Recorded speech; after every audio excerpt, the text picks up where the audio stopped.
부담스러운 이야기, 또 불편한 이야기를 하려고 합니다. 무슨 얘기인가 하면 우리가 죄인이라는 이야기입니다. 그것도 아주 비참한 죄인이라는 이야기입니다. 여러분 다 이걸 인정하십니까? 나는 정말 비참한 죄인이다. 인정하십니까? 근데 많은 사람들과 이야기를 나누어 보다 보면 입술로는 분명히 죄인이라고 인정을 하는데 마음으로는 그렇게 죄인이라는 것을 인정하지 않은 모습을 볼 때가 있습니다. 거기다가 자기가 입술로는 죄인이라고 말하고 그렇게 인지하고 있지만 그 안에 깊은 곳에서는 결국에 자신을 죄인이라고 인정하지 않고 있다는 것을 모르고 있다는 겁니다. 자기가 자신을 모르는 거죠. 자신이 그렇게는 죄인은 아니라고, 자신은 그렇게 비참한 존재가 아니라고 생각하고 있다는 것입니다. 결국 자기가 그래도 신앙이 괜찮다라고 생각을 하고 있다는 것입니다. 겉으로 드러나는 종교적인 행위들, 예배드리고 찬양하고 또 말씀 보고 전도하고 섬기고 있는 그런 모습들로 인하여서 나는 그래도 이렇게 행하고 있으니 나는 구원받은 하나님의 자녀가 틀림없다라고 여기고 있다는 것입니다. 이미 그렇게 오해된 확신을 갖고 있기 때문에 자신의 깊은 내면을 깊이 살펴보지를 않습니다. 깊이 들여다보지를 않습니다. 이미 믿고 있으니까, 이미 나는 구원받았다 확신하고 있으니까요. 그런데 여러분, 정말 우리 괜찮을까요? 여러분 정말 괜찮다고 생각하십니까? 우리의 내면은 어떨까요? 우리가 겉으로 말하고 행하는 것만큼이나 주께서 나를 그렇게 인정해 주실까요? 나는 구원받은 하나님의 자녀라고, 하나님 사랑한다고, 하나님 예배한다고 말하는 그만큼이나 주께서 내 고백을 받아주시고 주께서 내 예배를 다 인정해 주셨을까요? 하나님께서 내 믿음을 인정해 주실까요? 정말 나 역시도 나를 잘 몰라서 내 믿음이 괜찮다라고 오해하고 있지는 않을까요? 그런 노래가 있죠. 내 속에 내가 너무도 많아. 내가 너무도 많아서 내가 누군지를 모르는 겁니다. 그런 노래도 있죠. 내가 나를 모르는데 넌들 나를 알겠느냐. 한 치 앞도 모르는 게 그렇죠. 10길 물속은 알아도 한 길 사람 속. 정말 내 자신이 어떠한 존재인지를 우리가 정말 알고 있을까요? 여러분은 여러분 자신을 아십니까? 겉으로 드러나 있는 나 말고 정말 내 존재가 어떠한지를 우리 자신이 알고 있는가 하는 것입니다. 우리의 겉과 속이 너무나 다르다는 것을 우리가 정말로 모르는 것 같습니다. 겉으로 보이는 것보다 훨씬 더 내 속이 부패해 있다는 것을 우리는 잘 알지도 못하고 인정하지도 못하는 것 같습니다. 하나님 앞에서 정말로 자기 자신을 아는 사람이라면 겉으로 아무리 종교적인 행위를 많이 하고 선한 일들도 가끔 행한다고 할지라도 정작 자신의 마음속 은밀한 곳은 심히 부패한 죄인이라는 것을 인정하지 않을 수가 없는 것입니다. 그래서 내 심령은, 내 속은, 내 속마음은 썩은 샘과 같아서 내게서 나오는 모든 것들이 다 썩은 물과 같아. 선하지가 않다. 옳은 것이 없다. 나는 괜찮지가 않다. 나는 부패한 죄인이다. 인정할 수밖에 없다는 것입니다. 여러분은 인정할 수 있겠습니까? 나는 그 정도는 아닌 것 같은데 혹시 생각 들지는 않으십니까? 하나님께서 우리의 내면을 깊이 살피지 못하는 우리들을 위해서, 그리고 우리의 내면에 너무 무딘 우리를 위해서 주신 게 있습니다. 너희가 어떠한 존재인지를 이것을 통해서 확인해라. 그게 뭘까요? 그게 율법입니다. 율법을 통해서 우리가 어떠한 존재인지를 확인하도록 주시는 것입니다. 하나님께서 율법을 주신 이유는 이거 잘 지켜서 구원받아라 하신 게 아닙니다. 율법을 주신 이유는 이거 잘 지켜서 선한 존재가 되어라. 너희도 될 수 있다. 그렇게 해서 주신 것이 결코 아닙니다. 율법을 보면 볼수록 내가 하나님께 너무 멀구나. 하나님께 너무나 많은 죄를 짓고 있구나. 내가 너무나 많이 부패해 있구나. 연약하구나. 그래서 이대로 살다가는 내가 영원한 심판을 당할 수 있겠구나. 내가 지금 낭떠러지에 서 있구나, 위험에 처해 있구나 하는 것을 깨닫도록 우리에게 주신 것이 바로 율법이라는 것입니다. 그래서 이 율법을 통해서 우리의 비참하고 부끄러운 모습을 확인하고 하나님의 아들 안으로 도망치도록 만들어줍니다. 우리 율법은, 이 율법들은 우리로 하여금 우리를 정죄하게 만들고 하나님의 아들 안으로 도망치게 만듭니다. 거기가 안전하니까요. 왜요? 우리의 죄의 치료제는 오직 하나님의 아들 안에만 있다는 것을 말씀해 주셨으니까요. 그래서 우리로 하여금 이 율법들은 하나님 아들 안으로 도망치도록 만들어 준다는 것입니다. 확인해 볼까요? 우리가 예배 때마다 십계명을 낭독하지만 우리는 그 십계명을 낭독할 때마다 무덤덤하게 하거든요. 나는 좀 이번 한 주는 좀 괜찮게 지낸 것 같은데 생각할 때가 많거든요. 좀 간략하게지만 그 율법들 하나하나를 살펴보도록 하겠습니다. 우리 화면을 보면서 제1계명부터 한번 읽어볼까요? 제1계명 시작. 너는 나 외에는 다른 신들을 내게 두지 말라. 아멘. 이 십계명은 부정적인 명령만 볼 것이 아니라 함께 긍정적인 명령도 함께 보셔야 됩니다. 굉장히 넓은 의미를 갖고 있기 때문에 그렇습니다. 십계명을 통해서 나누어 주는 그 수많은 율법들을 통하여서 그 율법들 안에 하나님을 어떻게 섬겨야 되는지, 이 1계명이 어떤 의미를 가지고 있는지를 수많은 율법들을 통해서 보여주셨기 때문에 그렇습니다. 그 안에는 부정적인 명령도 있지만 긍정적인 명령도 있는 것입니다. 긍정적으로 보자면 어떤 의미로 해석할 수 있을까요? 하나님만이 유일한 하나님이시니 우리가 믿고 따르는 그 하나님을 정확히 어떤 분인 줄 알고 그 하나님을 바르게 예배하라 라는 의미가 그 안에 반드시 담겨져 있는 것입니다. 하나님이 어떤 분인 줄 알고 계십니까? 하나님은 지극히 선하시고 지극히 존귀하시고 지극히 아름다우시고 지극히 공의로우시며 지극히 인자하신 분이십니다. 또한 하나님의 그의 사역으로는 모든 만물을 만드신 창조주이시며 지금도 온 우주를 보존하고 계시는 보존자이시며 지금도 온 세상을 다스리고 계시는 통치자이시며 그 모든 피조물들에게 각양의 선물과 은사를 나누어 주시는 너무나 좋으신 분이십니다. 그러하니 사람들이 믿든지 믿지 아니하든지, 아니 내가 온전히 믿든지 믿지 아니하든지 피조물 들인 우리는 마땅히 하나님을 예배함이 옳습니다. 내가 믿음이 있든지 있지 아니하든지, 내 상황이 어떠하든지, 내 건강이 어떠하든지, 내 처지가 어떠하든지, 내 감정이 어떠하든지, 내가 얼마나 바쁘든지 상관치 않고 피조물인 우리는 하나님을 예배함이 마땅합니다. 1계명은 그것을 말하고 있는 것입니다. 그런데 우리는 어떻습니까?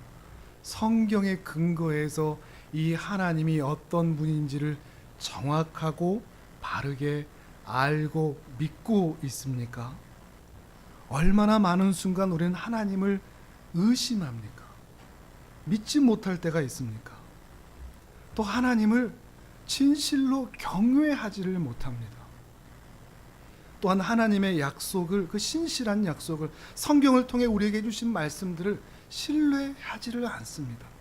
언젠가 내가 다시 오마 말씀하셨지만 우리는 그것을 믿지 않고 내 원하는 대로 삶을 살아갑니다. 더 많은 순간 우리는 하나님보다 다른 피조물들을 더 살아갑니다. 사람을, 돈을, 성공을 더 사랑하고 더 쫓아가고 더 따라가고 살아가고 있습니다. 그렇게 살아가고 있으면서도 하나님 앞에서 우리의 마음을 낮추지 않고 교만히 방자히 행하는 것이 우리들의 모습입니다. 삶이 풍요로울 때는 하나님을 잊어버리고 살고, 삶이 힘들 때는 그 하나님께 불평하며 사는 것이 우리들의 모습인 것입니다. 하나님 앞에서 날마다 우리의 죄가 드러남에도 불구하고 진실로 하나님 앞에 그 말씀을 쫓아가 그 말씀을 묵상하고 읽고 그 말씀 안에서 하나님 앞에 나아가지 아니하고, 날마다 우리의 죄악들이 드러남에도 불구하고 간절히 열렬히 기도하며 하나님의 은혜를 구하지도 않고, 내게서 드러나는 그 죄로 인하여 깊이 애통하고 슬퍼하지도 않습니다. 우리는 제1계명에서부터 내가 생각하는 것보다 훨씬 더 내가 하나님을 사랑하고 예배하고 있지 않다는 것을 확인할 수밖에 없는 것입니다. 제2계명 볼까요? 2계명도 같이 읽습니다. 시작. 너를 위하여 새긴 우상을 만들지 말고 섬기지 말라 하셨습니다. 우상을 섬기지 말라, 이 계명도 긍정적인 명령으로 바꾸어 보면 그냥 다른 종교 믿지 마라 정도가 아니죠. 살아계신 하나님을 적극적으로 예배하라는 의미입니다. 적극적으로 하나님을 경배하고 찬양하라는 의미가 이 명령 안에 담겨져 있는 것입니다. 피조물로서 창조주께 마땅히 드려야 할 존경을, 예배를 드리라는 것이죠. 단순히 난 다른 종교 안 믿는다, 난 제사 지내지 않는다, 난 절하지 않는다, 나는 어렸을 때부터 교회를 다녔기 때문에 다른 종교에는 내가 가본 적도 없다, 그러니 나는 이 계명을 잘 지켰다라고 말할 수 없다는 것입니다. 적극적으로 예배하고 적극적으로 이 하나님을 사랑하라라는 계명이 있는 것입니다.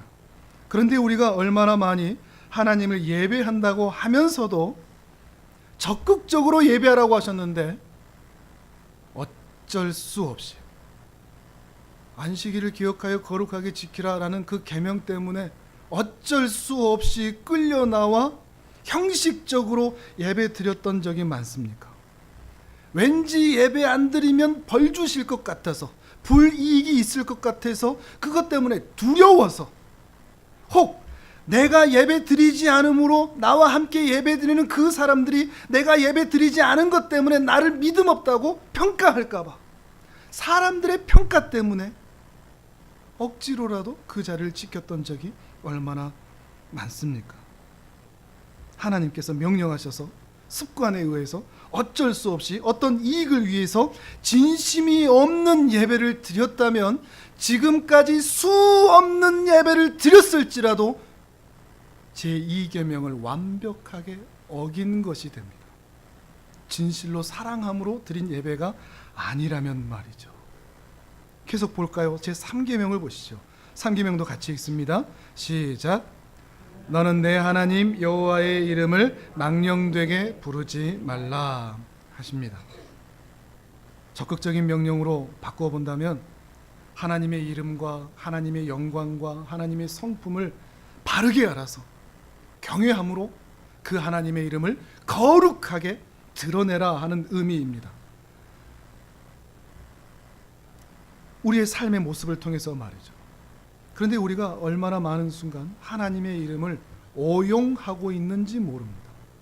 습관적인 단어 사용들, 기도한다면서 또 찬양한다면서, 찬양할 때는 내 삶은 주의 것, 찬양은 하지만 내 마음은 전혀 하나님께 가 있지 않다면 내 삶은 주의 것이라고 얘기했던 그것은 하나님의 이름을 망령되게 일컫는 것이 됩니다. 마음을 담지 않았다면. 기도하는데 사랑하는 하나님, 사랑하는 아버지라고 기도는 하지만 정말로 내 이 마음에서 하나님을 향한 사랑이 담겨 있지 않다면 그렇게 말하는 그 기도조차도 하나님의 이름을 망령되게 일컫는 것이 된다는 말입니다. 사람들 앞에 나의 의로움을 드러내기 위해서 내가 하나님의 이름으로 맹세하는데 이거 맞아? 그것마저도 하나님의 이름을 함부로 하는 것이 되는 것입니다. 때로 우리의 삶 속에서 나는 왜 이렇게 재수가 없나? 나는 왜 이렇게 운이 없나? 라는 그 말 자체도 하나님께서 온 세상을 다스리시고 섭리하시는데 재수 없다, 운 없다 라는 말을 통해서 하나님께서 나를 향한 그 섭리를 부정하는 것이 됩니다. 그러니 나는 운이 없나? 나는 왜 이러나? 나는 왜, 내 인생은 왜 이렇게 꼬였나? 라는 말 자체도 하나님의 이름을 망령되게 일컫는 것이 된다는 것입니다. 하나님은 왜 저 사람을 벌 주지 않으시는 거야? 이런 말들조차도 하나님의 공의에 대해서 내가 판단하는 것이 된다는 것입니다.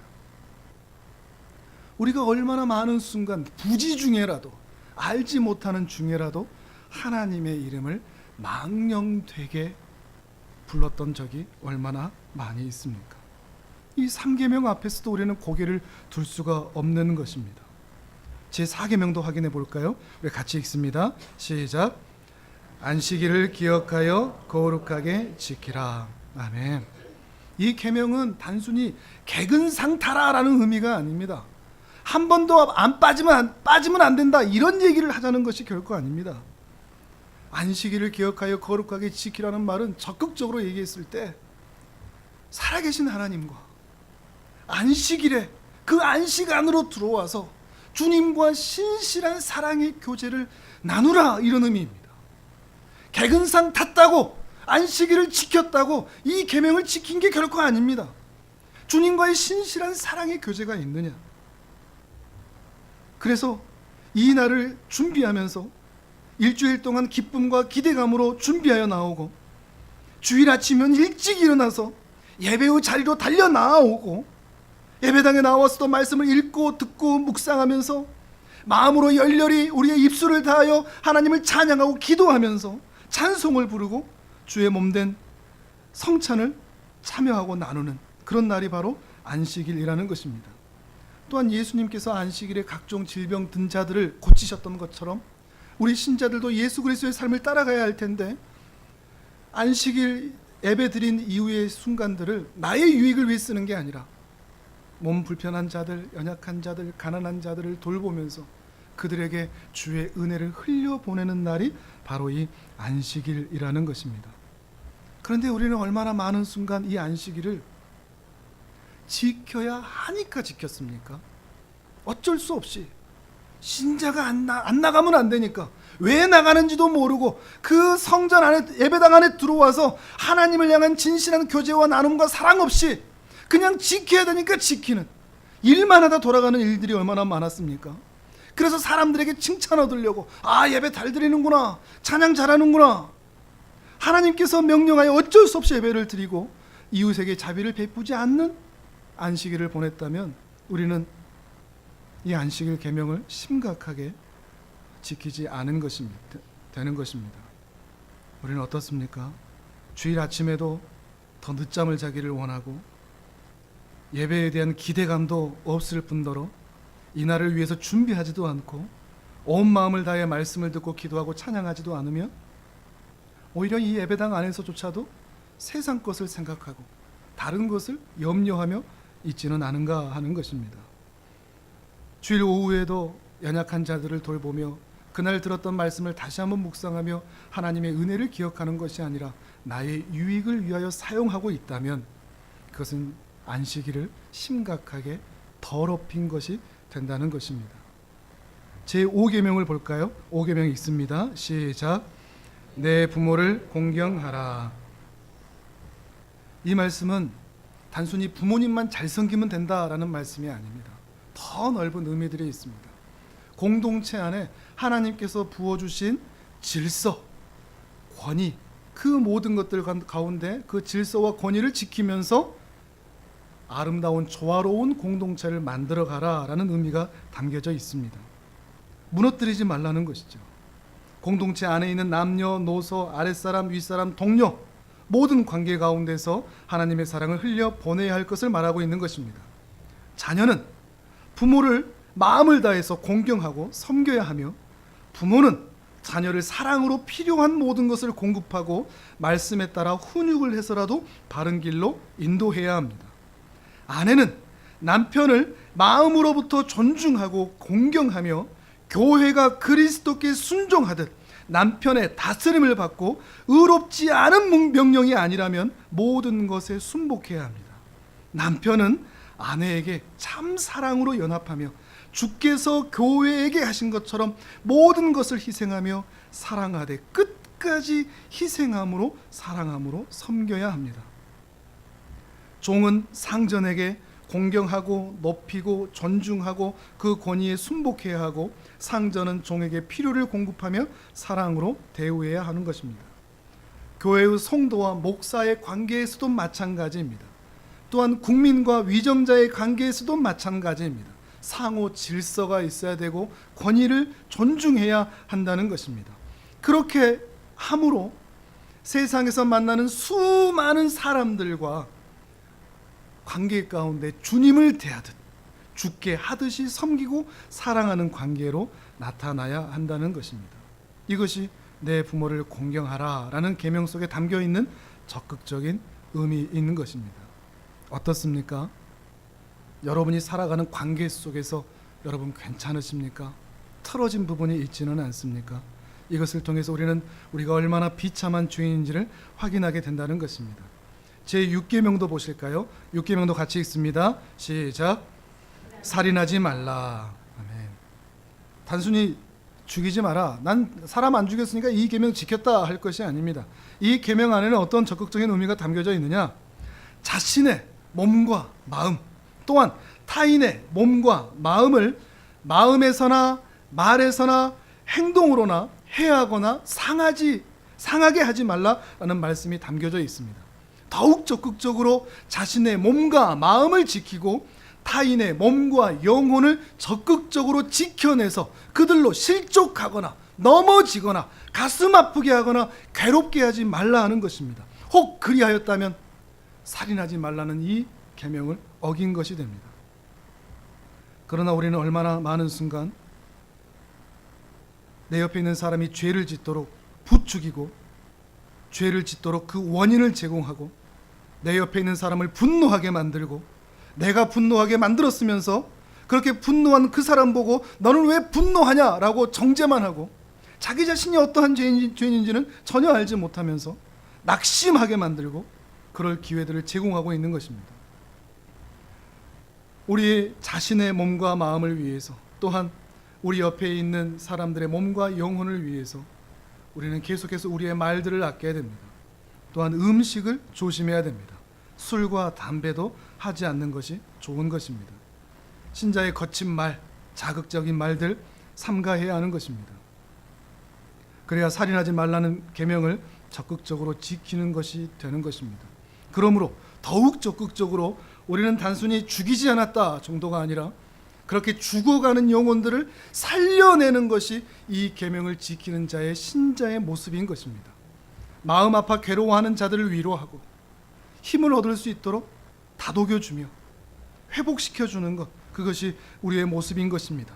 건강한 음식을 먹이고 몸을 따뜻하게 하고 온유하게 상냥함으로 항상 기뻐하고 즐거워하도록 모든 상황에 친절하게 대해야 한다는 것입니다. 여러분은 모든 관계 속에서 그렇게 사셨습니까? 여러분의 몸과 영혼을 지키셨습니까? 그리고 타인의 몸과 영혼을 지키시고 오히려 살려주고 계십니까? 아니면 나로 인하여 누군가가 분노하고 낙심하며 눈물 흘리고 있지는 않습니까? 그렇다면 우리는 이 6계명을 우리는 심각하게 범한 것이 됩니다. 제7계명을 보시죠. 제7계명은 무엇입니까? 같이 읽습니다. 시작. 간음하지 말라. 아멘. 단순히 바람피지 마라 정도가 아닙니다. 자신이나 남의 순결을 해치거나 방해하지 말라는 것입니다. 적극적으로 자신의 순결을 지키고 다른 이의 순결도 아름답게 지켜주는 것입니다. 그리하여 가정이 아름다워지도록 만들어주는 것입니다. 얼마나 가정을 아름답게 지키는가, 이것을 말하는 것이죠. 그러나 우리는 얼마나 많은 순간 마음속에 더러운 상상을 하거나 음란한 생각을 하거나 때로는 그렇게 음란하고 방탕한 이야기를 잘하는 사람과 어울리기도 하고 야하고 음란한 이야기를 나누기도 하고 그런 영화나 그런 드라마나 그런 영상들을 보기도 하고 적절하지 못한 춤을 추거나 성욕을 자극하는 행동을 합니까? 그러나 주님께서는 우리 자신의 몸과 영혼을 거룩하게 지키시기를 원합니다. 또한 나 자신뿐만 아니라 내 주변에 있는 사람들의 그 몸과 영혼을 적극적으로 지켜내시기를 원합니다. 그리하여 가정마다 아름다운 복음의 역사들과 사랑의 열매들이 맺기를 기뻐하신다는 것입니다.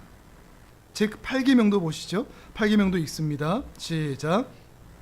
도둑질하지 말라. 아멘. 이건 역시도 단순하게 다른 사람의 것을 훔치지 말라 하는 것이 아닙니다. 내가 가진 재산, 내가 가진 것들을 낭비했다면 그것도 도둑질이 됩니다. 그것을 훔쳐 도둑하여 그것을 잃게 했으니 그것도 이 계명을 어긴 것이 되는 것입니다.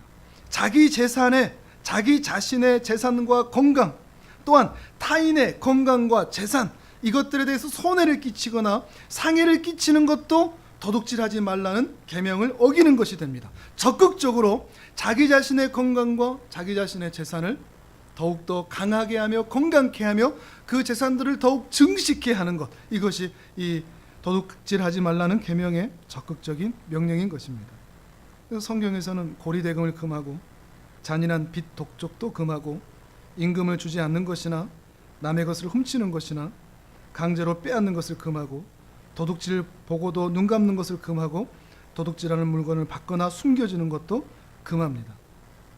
또한 도둑질하지 말라는 이 계명 안에는 우리가 일상을 살아야 할 순간순간 가운데 하나님께 주신 일터와 그 사업에서 최선을 다해야 할 것인데 게으르거나 부지런하지 않은 것도 이 계명을 어기는 것이 되고, 가정이나 사업에서 검소하지 않거나 낭비하거나 자기 재산에 만족하지 못하면서 과욕을 부리고 있다면 이것 역시도 이 8계명을 어기는 것이 되는 것입니다.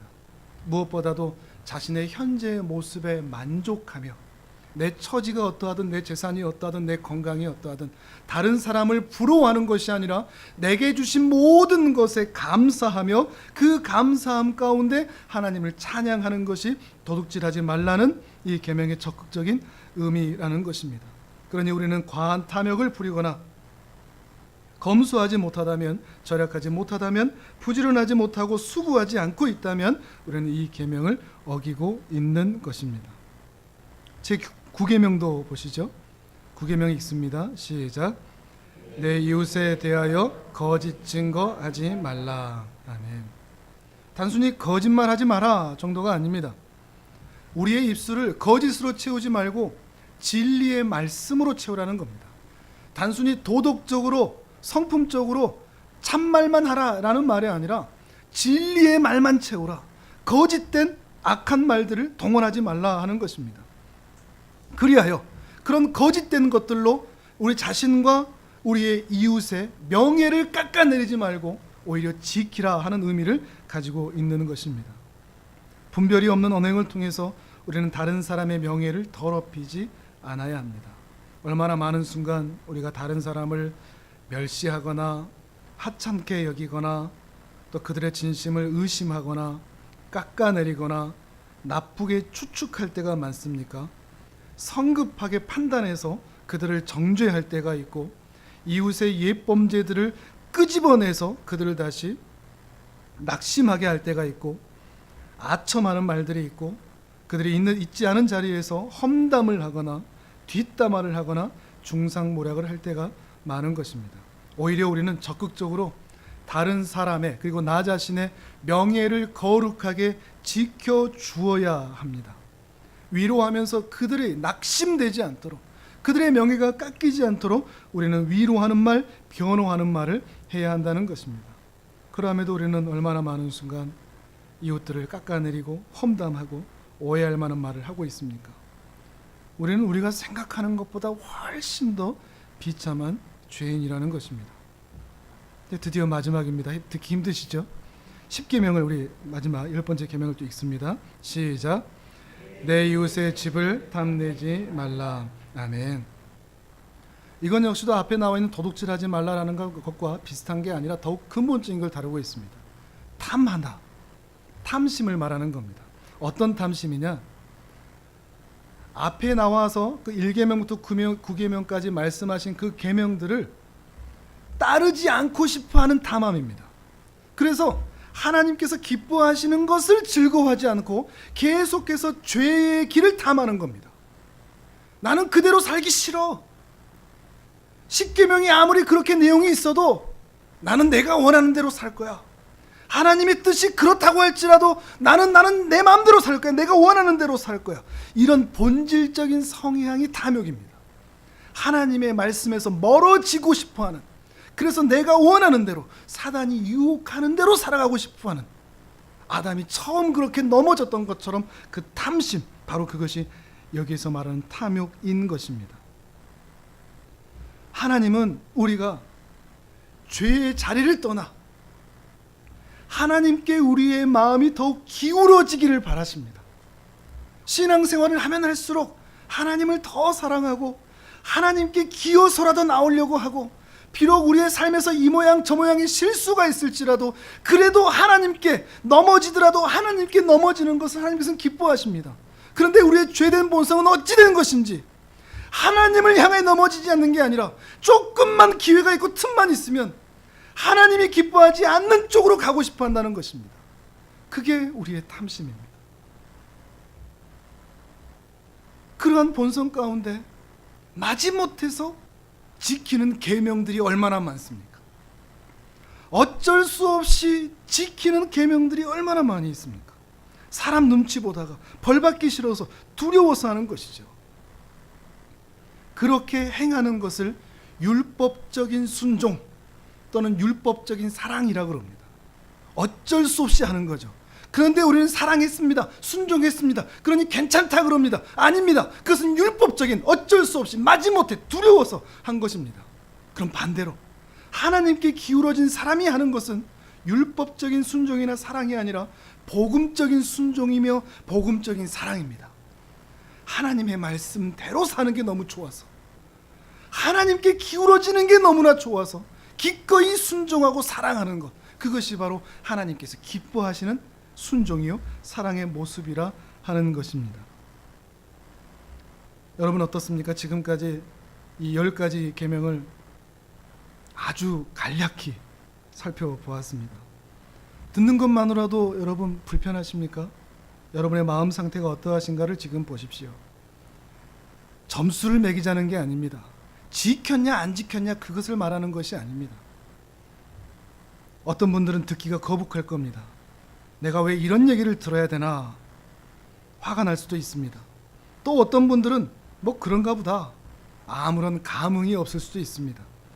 그런데 또 어떤 분들은 자신의 속마음을, 내 삶을 들킨 것 같아서 뭔가 좀 부끄럽고 뭔가 좀 죄송하고 내 믿음에 대해서 의심이 들고 괴로운 마음이 드는 분이 있을지도 모르겠습니다. 하나님께서 우리에게 율법을 주신 이유는 바로 이 율법을 통해서 자기 자신이 얼마나 부끄러운 존재인지를 확인하라고 주시는 것입니다. 그래서 내 마음에 온통 탐욕으로 가득 차 있구나, 부패한 마음과 의도로 오염되어 있구나 하는 것을 확인하도록 주시는 것입니다.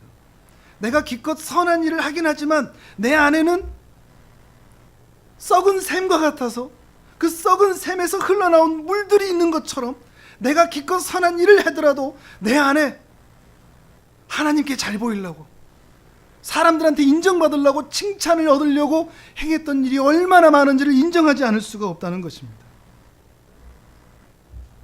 다른 사람을 얘기할 게 없습니다. 제 자신이 그렇습니다. 이 말씀을 준비하면서도 내가 얼마나 부패한지, 내가 얼마나 자기 자랑에 얼룩져 있는지, 하나님을 기뻐하는 그 마음 역시도 육적인 즐거움으로 부패해 있는지를 발견할 수밖에 없습니다. 목회자로서 말씀을 가까이 해야 할 텐데 말씀을 읽고 묵상하는 것이 번거로울 때가 있고, 성찬에 참여하고 그 성찬 안에서 예배를 드리면서 주 앞에 나아가는 것이 의무적으로 행할 때가 너무나 많고, 딴 생각을 하거나 졸리거나 또는 세상적인 여러 가지 문제로 인하여서 하나님에 대한 불신이 내 마음에 있었을 때도 있습니다. 주님의 일을 한다고 하면서도 주께서 맡기신 일들을 가볍게 여길 때가 많았었고, 주께서 맡기신 사람들을 진실함으로 사랑함으로 대하지 못할 때가 많았고, 하나님의 일하심에 대해서 불만을 품었을 때가 너무나 많았습니다. 주의를 거룩하게 지켜야 함에도 불구하고 아침부터 무거운 몸과 마음으로 기쁨으로 일어나지 못할 때가 너무나 많이 있었습니다. 예배를 드린다고 하면서도 온전히 찬양하지 못하고 주께 진실한 마음으로 기도하지 못했을 때가 너무나 많았습니다. 기쁨과 자원함으로 거룩한 예배를 드리지 못했습니다. 의무에 의해서, 목회자라는 책임에 의해서 주의를 수도 없이 더럽혔던 적이 너무나 많았습니다. 그것이 저입니다. 또한 제가 윗사람이나 아랫사람이나 만나는 사람들에게 때로는 지나치게 엄하게 대하거나 권위를 내세우려고 하거나 이기적인 목적으로 사람을 대할 때가 많았었고, 누군가의 칭찬을 얻고 인정을 얻기 위해서 계산된 선행을 할 때가 많았습니다. 아무리 살펴봐도 저는 지극한 죄인입니다. 그래서 너무 부끄럽습니다. 근데 제 모습이 이런데, 이런 제 모습을 알지 못한 채 내 겉으로 드러나는 종교적인 행위를 보면서 누군가 칭찬해주고 누군가 인정해주면 견디지를 못하겠습니다. 부끄러워서 말이죠. 그건 내 모습이 아닌데, 나는 그렇게 괜찮은 사람이 아닌데, 하나님께 죄를 지은 비참한 죄인인데, 이 생각이 떠나지를 않는 것입니다. 우리는 하나님께 죄를 지은 비참한 죄인입니다. 그저 여기 있는 마이크 하나 부서뜨리는 것 죄가 되지 않습니다. 그런데 이 마이크와는 다르게 생명 있는 짐승을 해하는 것은 죄가 됩니다. 더 중한 죄가 됩니다. 그런데 그렇게 생명이 있는 짐승을 해한 것과는 비교하지 못하게 사람을 해했다면 그건 더 큰 중한죄가 됩니다. 사람을 해한 것도 죄가 되는데 만약에 이 나라의 대통령을 해했다면 그것은 역모가 됩니다. 더 큰 죄가 되죠. 그런데 살아계신 하나님께 그의 계명과 말씀을 지키지 않았다면 우리는 어마어마한 죄를 짓고 살아가는 것입니다. 그러니 1만 달란트의 빚을 진 자로 주 앞에 설 수밖에 없는 것이죠. 우리에게 주어진 것은 비참한 형벌밖에 남지를 않습니다. 그 주님 앞에 내가 뭔가 했다고, 내가 종교적인 행위들 뭔가를 했다고 자랑할 게 없습니다. 그저 주 앞에 엎드려질 수밖에 없는 겁니다. 1만 달란트 빚진 자요, 내게 남은 것은 이 율법을 통하여 볼 때마다 비참하구나, 부끄럽구나, 내게 남은 것은 형벌밖에 없구나 하는 것입니다. 이 율법을 통해서 우리가 얼마나 사악하며 얼마나 부패해 있으며 얼마나 위험에 처해 있는지를 알라고 이 율법을 우리에게 주신 것입니다. 그리고 우리가 할 수 있는 것은 단 하나뿐입니다. 우리의 죄를 비참히 여기고 부끄럽게 여기고 그 치료제를 가지고 계시는 하나님의 아들 안으로 도망가는 것뿐입니다. 거기서만 살 수 있으니까요. 거기서만 이 문제가 해결될 수 있으니까요. 하나님의 아들을 간절히 소망하는 것, 내 자신의 모습이 정말로 부끄러워서 내가 할 수 있는 일이 하나님의 아들을 붙잡는 것 그것밖에 남지 않았다면 그 하나님의 아들을 향하여 간절히 소망하는 것, 그분에 대해서 알고 싶은 것, 그것이 지난주에 함께 나누었던 거룩한 감정의 시작점입니다. 거룩한 감정의 시작점, 그것은 우리의 죄악들을 분명히 보는 것입니다. 거룩한 감정이 뭐였죠? 우리 말씀 같이 한번 읽어볼까요? 베드로전서 1장 8절 화면을 보면서 같이 읽습니다. 시작. 예수를 너희가 보지 못하였으나 사랑하는도다. 말할 수 없는 영광스러운 즐거움으로 기뻐하니. 아멘. 이 사람들은 예수님을 직접 대면하여 만나지 못했었습니다. 그런데 이 사람들은 그 아들에게 피하지 않고서는 해결될 수 없는 큰 문제를 가지고 있었던 사람들입니다. 그래서 그 아들에게 피하는 방법밖에 없었기 때문에 그를 만나본 적 없지만, 예수라는 분이 어떤 분인지 잘 알지는 못하지만, 직접 뵌 적도 없지만 그 아들에게 피해야만 우리가 살기 때문에 그 아들에게 도망가요. 믿고 보지 못하였으나 심지어 사랑하기까지 한 것입니다. 그 아들을 사랑하기까지 한 것입니다. 초대교회 무수한 그리스도인들이 예수님을 사랑했던 이유가 바로 여기에 있습니다. 예수 믿으면 잘 된다더라, 예수 믿으면 가정이나 자식들이 형통하다더라, 예수 믿으면 지옥 안 간다더라, 이런 것 때문이 아닙니다. 그 안에 들어가야 내 죄의 문제가 해결되기 때문에, 하나님의 아들의 안에 있어야 우리에게 완전한 자유가 회복되기 때문에, 그 영광스러운 즐거움을 사모하여 우리 주 예수 그리스도를 사랑할 수밖에 없었던 것입니다. 우리 예수님을 진실로 사랑하는 거룩한 감정을 가진 참 그리스도인으로 우리가 서기 위하여 가장 먼저 우리 안에 이루어져야 할 성령의 역사, 그것은 나 자신을 아는 것입니다. 내가 얼마나 부패한 존재인지, 하나님 앞에서 얼마나 부끄러운지, 1만 달란트의 빚이 내게 있었다는 것을 인정하고 아는 것입니다. 자신이 부족하고 연약한 양이라는 것을 인식해야 자기한테 목자가 필요한 겁니다. 자기가 양인 걸 알아야 목자를 필요로 하죠. 자기가 병든 사람인 것을 알아야 의사가 필요한 겁니다. 자기가 무능하고 비참한 죄인인 것을 인정해야 그때서야 그리스도가 필요한 겁니다. 그때서야 하나님의 아들 안으로 도망갈 수 있는 것입니다. 우리 사랑하는 모든 성도님들에게 오늘 참 불편한 말씀이요, 부끄러운 이야기이지만 듣고 있기가 한없이 힘든 말씀이라 할지라도 그 주님 앞에 달려 들어갈 수 있는 이 거룩한 감정의 시작, 내가 누구인지, 내가 얼마나 부패한 죄인인지 인정할 수 있는 은혜가 있기를 바랍니다.